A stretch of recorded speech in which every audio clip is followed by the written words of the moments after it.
Do Jornal Público, este é o Soundbite. Ruben Martins. E hoje, neste Soundbite, as resistências dos professores. Viva Ana Sá Lopes. Viva Ruben. E viva Helena Pereira. Olá, viva.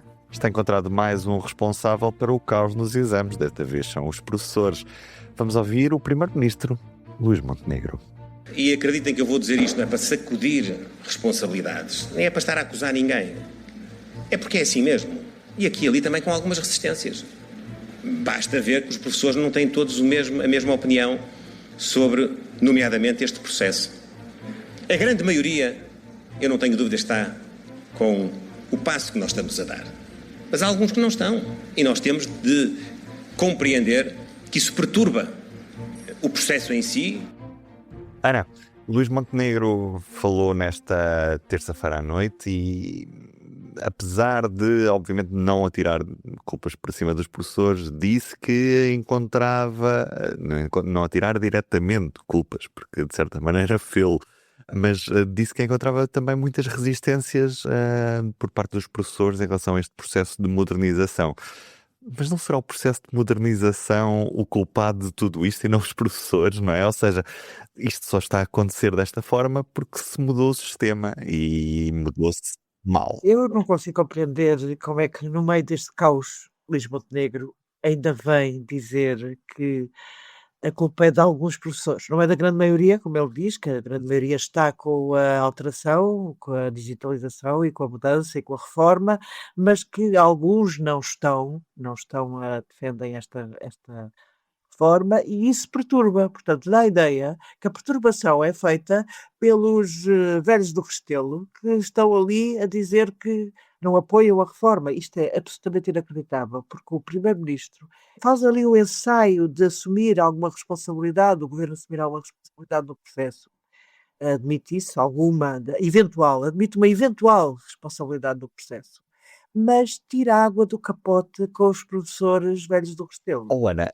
e dizer aqui uma coisa que é, nós sabemos quão complicado é um primeiro-ministro perder os professores. Luís Montenegro, numa primeira fase, até nas últimas eleições, foi bastante beneficiado porque ganhou os professores, por causa da devolução do tempo que estava congelado na carreira docente, mas agora voltou a perder os professores. Parece que com estas declarações abre a porta para isso. Não sentes isso, Ana? Abre a porta para perder os professores, que era uma classe fundamental que contribuiu muito para a vitória de 2025, principalmente para a vitória de 2025, mais do que de 2024. Contribuíram imenso e eu acho a resolução das carreiras que o PS de facto foi uma das coisas tenebrosas do governo PS, foi ter adiado essa resolução, de não a ter feito.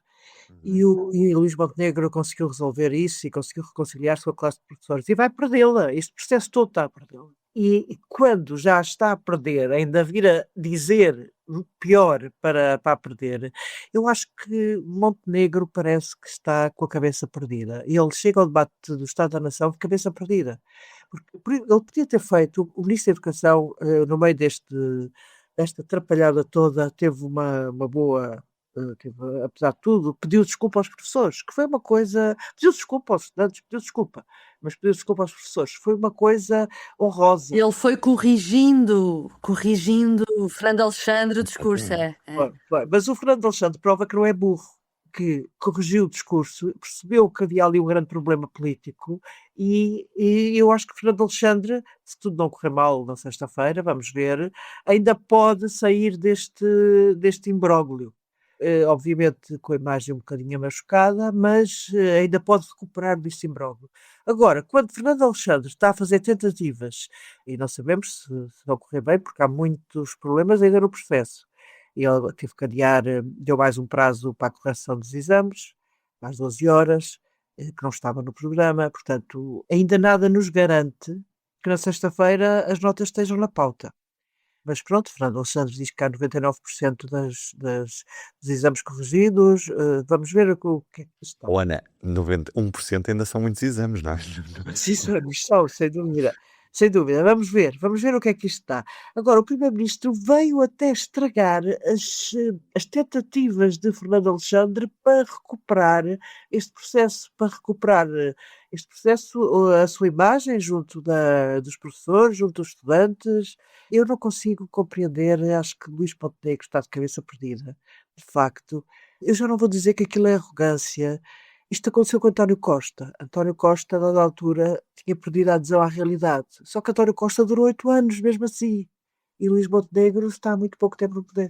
Helena Pereira, Luís Montenegro abriu aqui quase a caixa de Pandora, colocando os professores em xeque, alguns professores. Parece-te que faz sentido nesta fase, quando sabemos que as falhas são essencialmente do processo, não são dos professores, não são os professores que estão a recusar a cotar as provas, não é? A questão aqui é, eles têm recebido itens para classificar ainda no início desta semana, quando tinham até hoje para o fazer, não é? E, portanto, já depois de uma alteração dos prazos. E, portanto, o que tem estado a falhar é o sistema e não propriamente os professores.